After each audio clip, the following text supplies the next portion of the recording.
In the heart of Africa's sprawling wilderness, where ancient trees stand as silent witnesses to countless dramas of survival, Ranger David Thompson had learned to read the forest's moods like pages in a familiar book. After 15 years of walking these sacred paths, his weathered boots had traced every game trail, his keen eyes had cataloged every species, and his heart had formed an unbreakable bond with the creatures he'd sworn to protect. The morning mist still clung to the canopy when an unsettling silence gripped the forest where David's beloved gorilla family usually foraged. This wasn't the peaceful quiet of a resting troop. It was heavier, more ominous, like the air before a thunderstorm. His instincts, honed by years of wilderness experience, screamed that something was terribly wrong. David pushed through the dense undergrowth, his pulse quickening with each step. The absence of the familiar sounds, the gentle grunts of contentment, the playful chatter of juveniles, the reassuring presence of Titan, the magnificent silverback who ruled this family with gentle authority, created a void that felt almost physical. Then he heard it, a desperate, guttural cry that chilled his blood. Bursting through a curtain of vines, David stumbled into a nightmare scene. There, in a small clearing dappled with morning light, a young gorilla, barely 4 years old, was locked in the deadly embrace of a massive African rock python. The snake's muscular coils, thick as David's torso, constricted with methodical precision around the terrified animal's chest and limbs. The young gorilla's eyes, wide with primal fear, met David's for a split second. Those eyes held no understanding of death, only confusion and terror as the life was slowly squeezed from its small body. The python, a magnificent predator in its own right, was simply following its nature, but David couldn't stand by and watch innocence be crushed by the brutal mathematics of survival. What happened next defied every protocol David had ever learned about wildlife intervention. As he stepped forward, his peripheral vision caught movement in the surrounding forest. The entire gorilla family emerged from the shadows like gentle giants materializing from a dream. Titan, his silver-backed shoulders broad enough to dwarf a grown man, stood motionless at the edge of the clearing. Behind him, 4 adult females and 2 other juveniles formed a silent semicircle. But they weren't charging. They weren't beating their chests in territorial display. They were watching, and in their deep, intelligent eyes, David saw something that shook him to his core. They were waiting for him to act. The trust was implicit, profound, and completely unprecedented.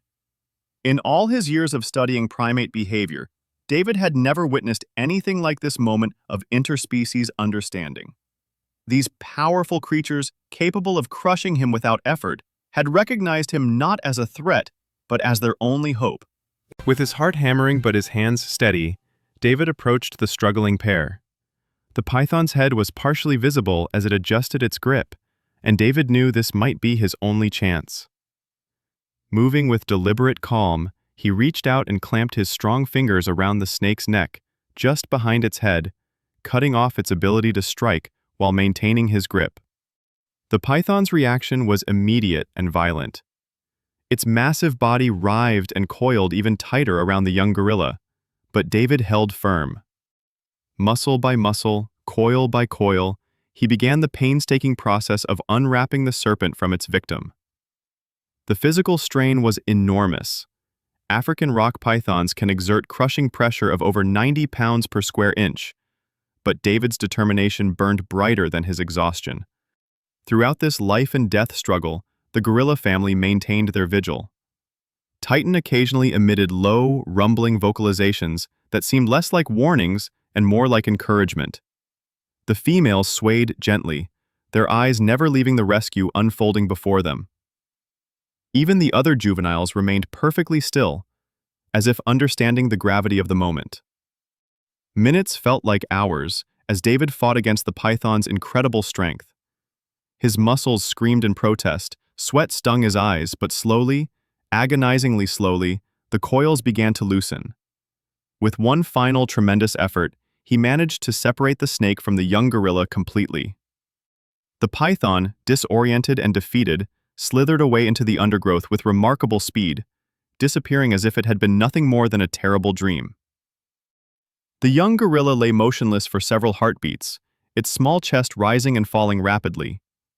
Then, with a soft whimper, it pushed itself upright and looked directly at David.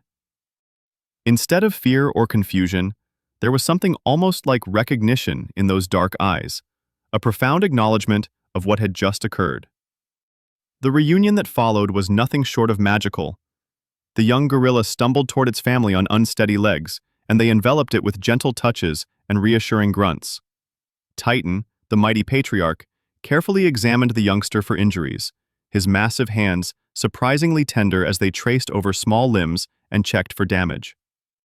But the most extraordinary moment was yet to come. After ensuring his family member was safe, Titan turned his attention to David.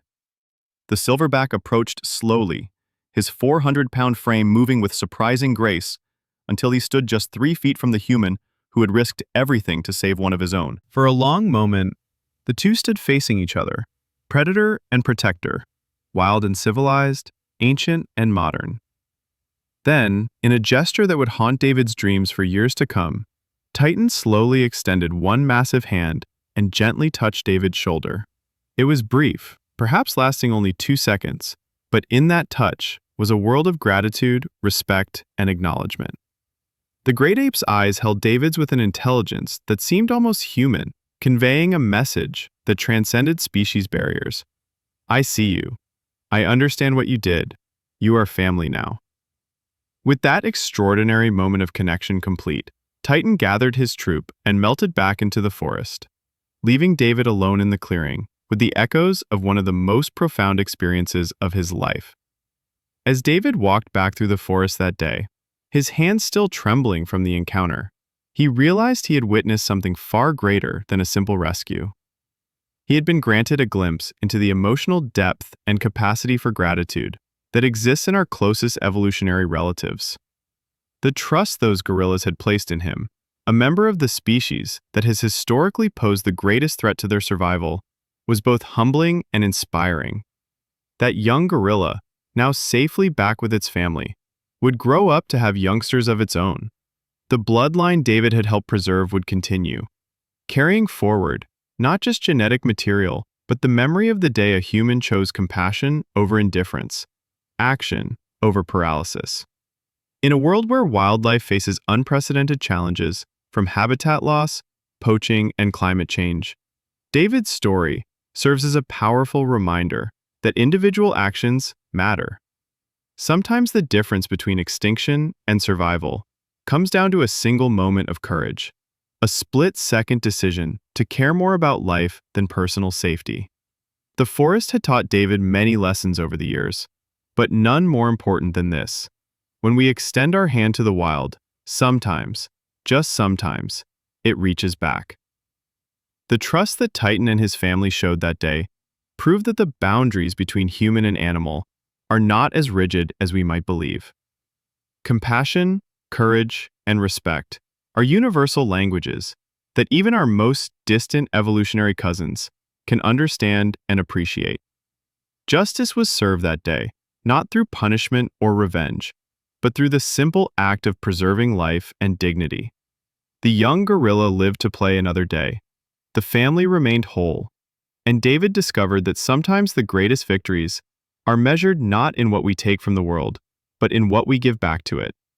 If this story of courage and cross-species connection moved you, please hit that like button and subscribe for more incredible true stories that remind us of the magic that still exists in our wild world. Together, we can keep these important conversations about conservation and compassion alive.